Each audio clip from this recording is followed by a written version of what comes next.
Hi everybody, Father Brian Horgan here again at St. Lucy Catholic Church in Highland Beach, and I'm just getting ready to celebrate Mass with our youth of the parish. And the theme of my homily this evening is on friendship, and I wanted to share a little bit about friendship in the Christian sense and how much we can learn about ourselves and about Christ when we look at friendship. I will be telling the children this evening about the story of Socrates and his three-tiered level of friendship. Socrates was a wonderful philosopher, wonderful Greek philosopher, and he developed this three-tier level of friendship. And he was always putting it to the test when people would come to him and tell him stories about people he knew. He tells the story in his writings about one day a man coming to him and saying that he heard this news about this friend of Socrates. And Socrates stopped him dead in the tracks and said, "Well, is what you're going to tell me, is it true? Are you certain it's true?" And the man said, "Well, I can't honestly say it's true because I don't know." So Socrates says, "Are you sure that what you're about to tell me is 100% true?" The man said, "No, I can't say that." So that was the first tier of friendship. Is it true? Is what we say about other people true? The second tier of friendship is somewhat similar. He said, "Well, what you're about to tell me, is it going to tell me something good about my friend? Does my friend do something good in this story or not?" And the man said, no, he doesn't do something good. So Socrates said, "Well, if it's not good, then really I don't want to hear anything negative about my friend." And finally, the man was questioned again by Socrates, and Socrates says, "Is it about what you're to tell me?" He said, "Is it useful for me in my relationship with my friend? Is what you're going to tell me something useful about my friend?" And his friend said no. So Socrates said, "Well, if it's not true, and if it's not good, and if it's not useful, then why are you bothering to tell me?" And I think for us as followers of Christ, sometimes we can fall into that trap of talking about other people when in fact we're really only projecting our own issues and our own baggage onto them. We don't need to be doing that, because true friendship is a gift given to us from the Lord.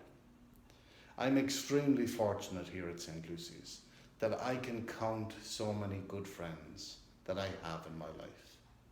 Friends that help me to be a priest, and hopefully friends that help me to be a good priest. But by using that criteria of good, usefulness and true, it enables me to discern who my friends are and what type of friend I am to them. Because when the Lord said, "I want you to treat others with respect, I want you to love God and love your neighbor as yourself," he really was saying, "I don't want you to be spreading rumors or slander or negative thoughts about your friends. We need to appreciate our friends and those important in our lives."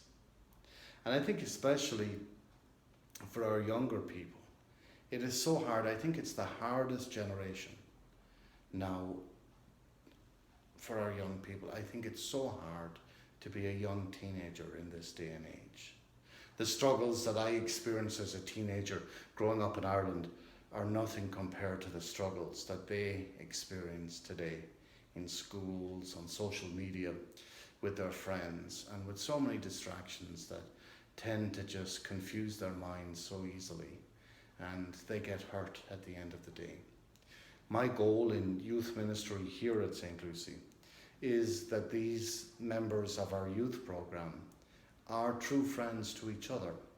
And I invite our older parishioners to come and join us at our youth mass, because I believe they can teach our children such valuable lessons on the meaning of life, because that generation had a greater understanding of not talking about other people and telling stories that weren't true, that weren't useful, and that weren't good. We must always remember that our brothers and sisters that we share the Eucharist with, that we share our faith with, that we share our church with, deserve to be treated in the same way that we would like ourselves to be treated. It's very easy for people to start rumours, to talk about others, and to destroy another's reputation. We have no right to do that. Christ has assured us if we are created in the image and likeness of God, then who are we to question what God has created? Who are we to question the beauty of God found in another person? One thing St. Lucy is noted for, our parish here is noted for, is that we don't judge people. We accept people and we walk the journey of faith with them. But in doing so, we must be consistently aware of the importance of not judging and not making an assumption about somebody else until we know their full story. And as the Chinese proverb says, unless we've walked a mile in the shoes of another person, how are we to judge them? In fact, the lesson goes one step further and it says, judge not, lest you be judged. So when we look at our friendships, let us ask ourselves, the stories that we hear about people, are they good, are they useful, and are they true? And if they pass those tests, then we can listen to the story. Because we all have a story that we want to tell. I hope many of you will have an opportunity to join us at some point here at St. Lucy. We are a community of faith working through love, and there are no strangers here, just friends who haven't met. And it doesn't matter if it's been a while since you've been to church, or if you feel that you're totally unworthy to come to church, or that God perhaps doesn't love you anymore. Nothing could be further from the truth.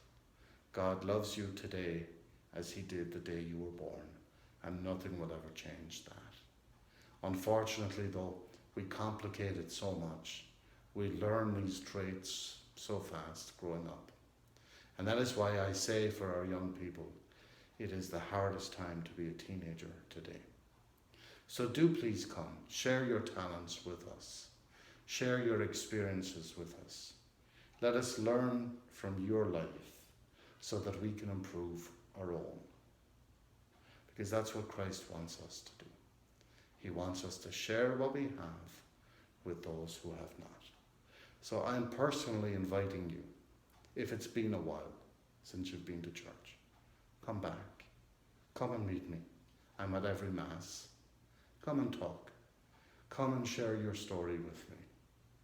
I assure you, parts of your story are shared by so many other people.